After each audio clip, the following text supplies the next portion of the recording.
Oh, anak, andiyan ka na pala. Ano po, Inay? Anak, maghanda ka na at tayo kakain na. Sige po, Inay.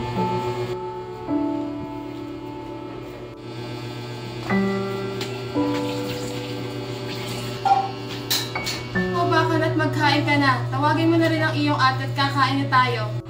Sige po, Inay. Bababa na po. Dahil natawagin mo na rin po sa tatay. Sige. Tay, kakain na po! Sige, papasok na ako.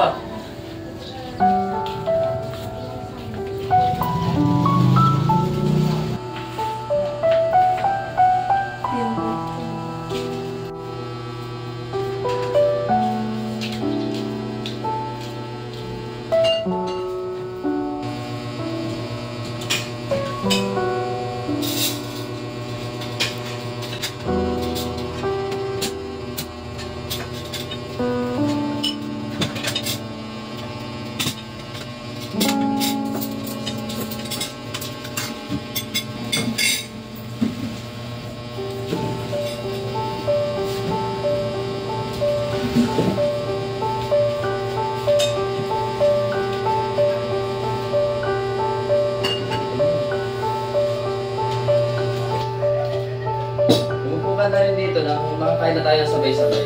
Oo nga po, Inay.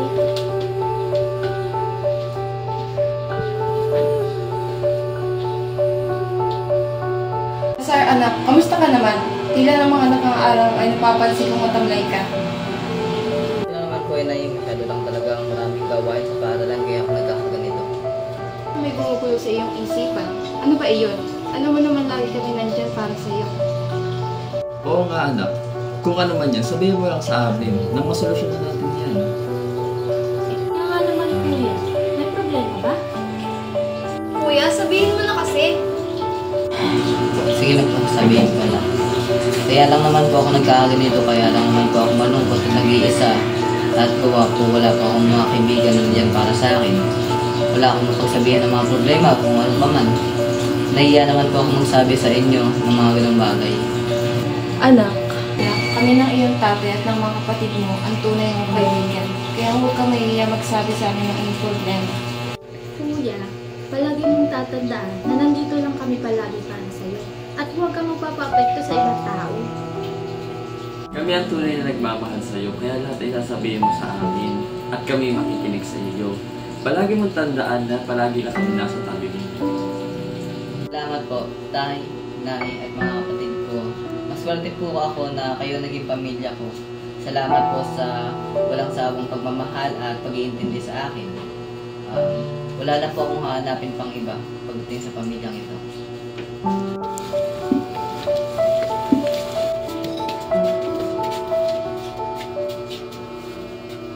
Ano anak, mahal na mahal ka namin. Tara na nga, kumain na nga tayo.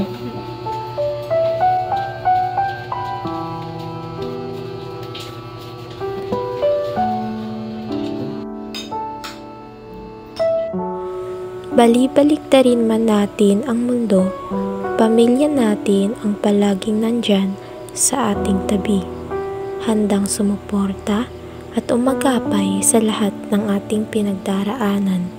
Mahalin natin sila at pahalagahan sapagkat sila ang tunay nating kayamanan.